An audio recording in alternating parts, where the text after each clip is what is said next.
L'histoire des Juifs d'Allemagne et d'Autriche, un feuilleton proposé et présenté par Gérard Ringer. Bonjour.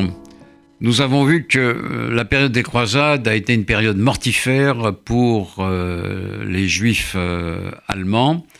Et ces périodes mortifères vont continuer au XIIIe siècle.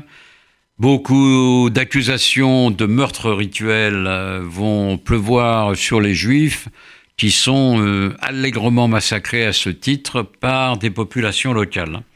Alors, les conciles ou le pape ou les évêques ont beau dire que ces meurtres rituels sont faux. Les massacres ont lieu dans beaucoup de villes allemandes. Je ne vais pas tous vous les énumérer, mais c'est le cas en Rhénanie, en Bavière, à Munich, en Hesse, à Francfort, dans le pays souabe, en Thuringe. Bref, un peu partout en Allemagne, on assiste à des accusations de meurtres rituels et à des massacres de Juifs. La situation des Juifs donc continue à se dégrader, toujours sous l'influence de l'Église, même si les accusations de meurtres rituels sont, comme je l'ai dit, condamnées, et on voit même un grand empereur, qui est Frédéric II, à ne pas confondre avec le roi de Prusse du XVIIIe siècle, Frédéric II Reichshoffen, qui vit en Italie, qui est un empereur cultivé, qui a installé son trône plutôt en Sicile, mais qui contrôle théoriquement une bonne partie de l'Italie face au pape et qui est empereur d'Allemagne.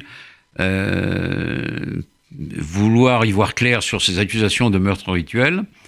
Il a l'intelligence de convoquer non pas des rabbins, mais des juifs convertis, qui sont généralement peu favorables à leurs anciens coreligionnaires, on le sait, mais quand il leur demande si les juifs commettent des meurtres rituels, ceux-ci sont bien obligés de dire pas jamais, ça n'existe pas dans le judaïsme. Et donc, à partir de là, Frédéric II Reichshoffen décide que les accusations de meurtre rituel sont fausses, non fondées, et condamne toutes les meurtres et agressions basées sur ce principe. Ça n'empêche pas grand-chose, malheureusement, et l'Église, elle, continue à limiter le rôle des Juifs. Peu à peu, on leur interdit, alors non seulement de porter des armes, mais on leur interdit d'être agriculteurs, on leur interdit d'être commerçants, et on les réduit au rôle de prêteurs sur gage, puisque ce métier d'usure est interdit aux chrétiens. Donc les Juifs s'appauvrissent et voient leur rôle de plus en plus limité.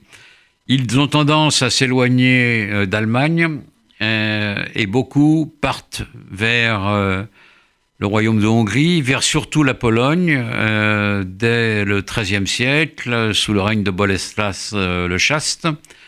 Bien leur en prend parce que malheureusement, les persécutions contre les Juifs sont loin d'être terminées et vont s'aggraver encore, si c'est possible, mais ça sera le cas, vont s'aggraver encore à partir de 1348.